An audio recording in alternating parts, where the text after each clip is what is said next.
צמחי תרב, תבלין, רפואה ובושם. חליטת אורגנו מקלה על בעיות עיכול ודלקות אוזניים ותורמת לשיפור התיאבון ומפחיתה גזים.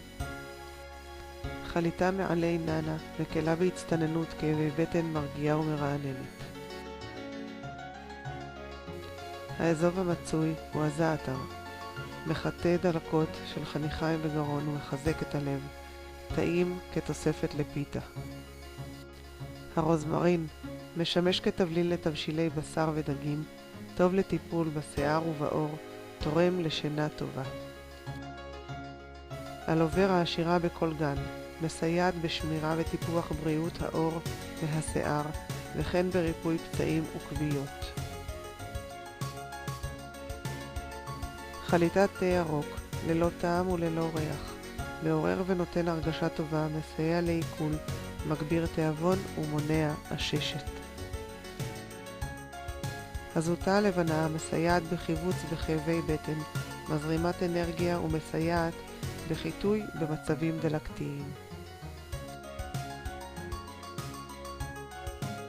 לואיזה טעימה מאוד כחליטה, מסייעת בחיטוי ובהתקררות, מצוינת לשתייה פעמים רבות ביום, מרגיעה, מורידה חום, מפחיתת גזים. המרווה טובה במצב של דלקת חניכיים וגרון, מרגיעה ומועילה בהצטננות, טובה כחליטה וכתבלין לממתקים.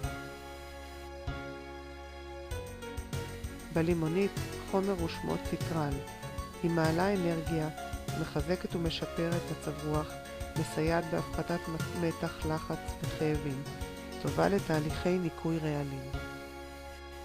חליטת לבנדר מרגיעה, מפחיתה שיעול, מרעננת נשימה, מפחית ריח רע מהפה, משפר מצב רוח.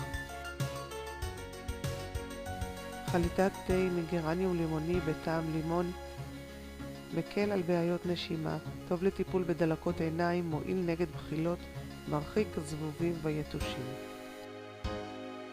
המליסה הרפואית מסייעת בשיפור הריכוז והזיכרון, מעוררת ומרגיעה, מפחיתה כאבי ראש, מפחיתה חרדות ומסייעת בניקוי והרגעת עור הפנים.